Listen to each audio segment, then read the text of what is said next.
Mwanangu una Google nini tena hapo? Hapa hapa mimi na Google, yani nataka kujua kuna siku ya mwisho au kuna siku za mwisho. Kwa sababu kama kuna siku za mwisho, ina maana siku za mwisho ni sisi wote tutakufa.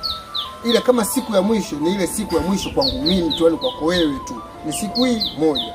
Wewe kwa sababu ukiangalia alikuwepo Musa ilikuja tu siku yake ya mwisho akafa.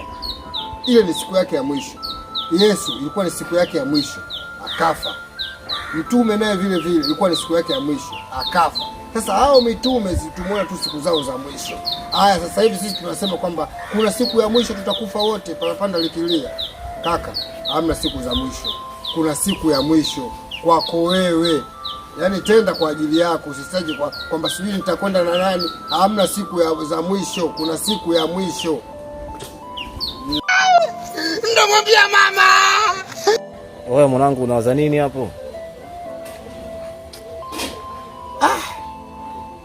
Unajua mpaka leo sijapata jibu kwenye, unajua sisi binadamu tumetokea mavumbini na tumetoka kwenye mavumbi, na Adamu alimtoa Eva ubavuni kwenye bustani ya Edeni. Sasa huyu Edeni kwenye ile bustani, huyu Edeni ni mtu?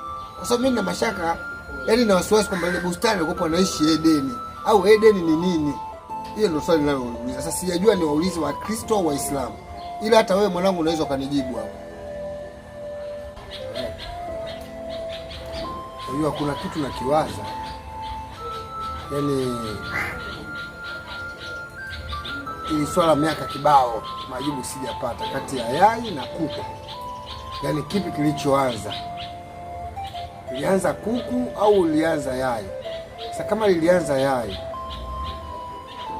kuku katoka wapi? Na kama alianza kuku, yai la kumpata ule kuku lilitoka wapi?